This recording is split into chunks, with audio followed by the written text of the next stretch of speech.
Good afternoon, folks. This is College Pipe Professor. I told you when I began this website that one of the things I wanted to do was to talk about the issues of the day. The issue for today, April the 27th, is the issue of the President's birth certificate. As you know by now, the President released his birth certificate. There had been questions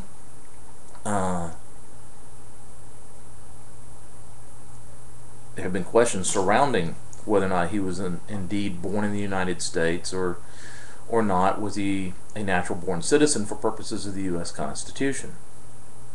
Well, as a government professor here at the local college, I started to look into this and wanted to address this to my students.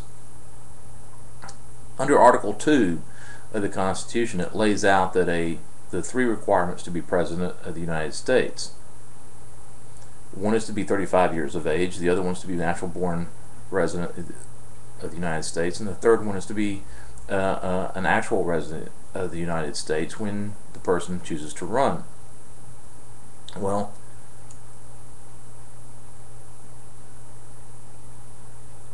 the founders were very explicit when they needed to be in the Constitution to use language and to use the requirements that they were talking about. And you can see that specifically when they use the term citizen and persons interchangeably or citizens and persons at different times in the Constitution. Citizens to mean specifically applicable to citizens of the United States, and persons to mean anyone currently in the United States.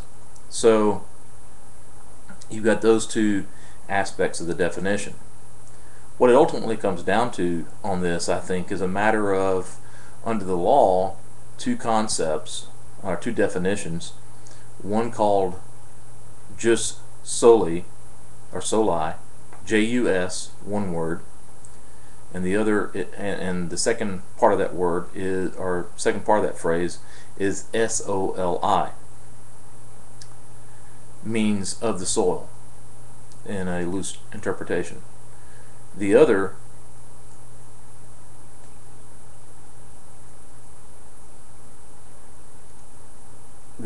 is jus sanguinis, J-U-S, and the second part is S-A-N-G-U-I-N-I-S,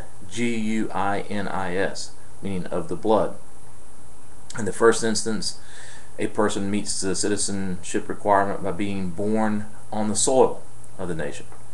The second part is that both parents are citizens of the nation and therefore convey to you the citizenship where and from them. So clearly, based on the birth certificate that was released today, President Obama meets that first requirement. You do not have to have both requirements, you just have to meet one or the other. The jus soli or jus soli, meaning he was born on the soil, born in Hawaii. Now, the other issue is, does he have dual citizenship?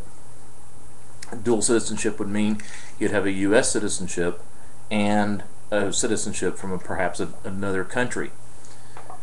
The Constitution is silent to this. The U.S. Supreme Court is silent to this, as well as other types of federal laws. There seems to be some indication that dual citizenship is not something that would be grounds for disqualification, and others would argue that it would be grounds for disqualification. Again, the founders would be specific. The founders would have been clear in their language. In fact, they went through at the beginning of the Constitution and said those people who were not citizens at the time of the U.S. Constitution would be citizens basically at the time of the Constitution's passage. So they were specific in that regard. And then anyone who followed along after that who was natural born citizen. So what is a natural born citizen? And I think the intent of the founders was anyone who was born on U.S. soil would be constituted a U.S. citizen, in which case the President would meet that requirement. Is that the end of the story, today's release, we don't know. We'll see what happens. We'll see how this all shapes out. It'd be interesting to hear what your opinions are, what you think about the whole situation, and whether you think it's is overwrought or justifiable or justified as the supporters and detractors on both sides.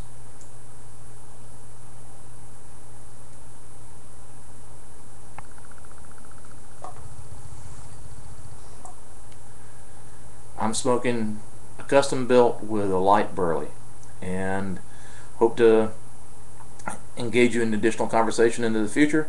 Hope you enjoyed your visit here with the College Pipe Professor for today, and look forward to sharing with you some of my new pipes I've recently purchased, as well as some ideas on some pipe rack reviews, and what to do with those pesky tins that hang around the house after you finish your pipe tobacco. What do you do with them?